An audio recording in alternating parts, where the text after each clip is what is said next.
1 week after the Fort Hood massacre, the suspect, Major Nidal Hasan, has been charged with 13 counts of premeditated murder as he lay in his hospital bed.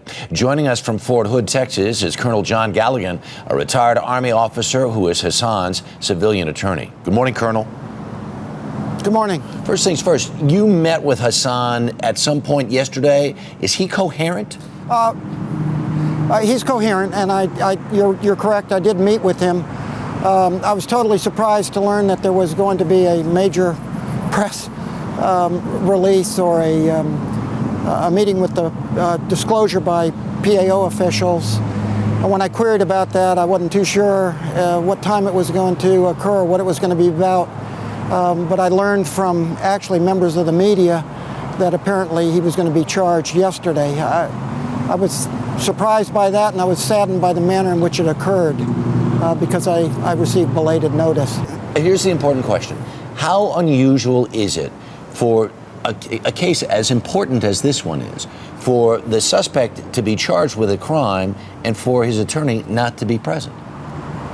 Well, there's no legal requirement that I have been present when the charges are preferred under the manual. Mm-hmm.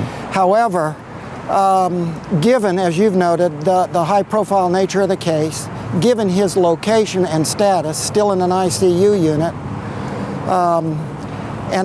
and described by me, based on the last time I saw him, in a medical condition that I would describe as guarded, I was extremely upset to learn that they were going about this important step in the pretrial procedural process without formally notifying me, and by that I mean ensuring that I knew that it was going to be done, coordinating in advance. Right.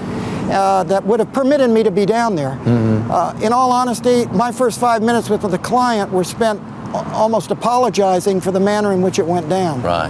That wasn't, I don't think, my responsibility, but right. That's what happened. Let me ask you this.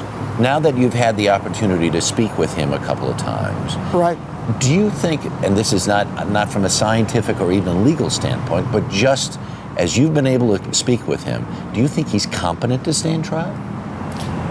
Well, his competence, and that is not mental responsibility or for culpability for any charged offenses, but his competence, ability to relate with me. Mm-hmm. He understands who I am. Okay. We can talk. He knows what time it is. But again, I was only there for an hour, and I could tell at the end of that 1 hour session, I was kind of pushing the limits in terms of my ability to keep him fresh and alert in a discussion with me.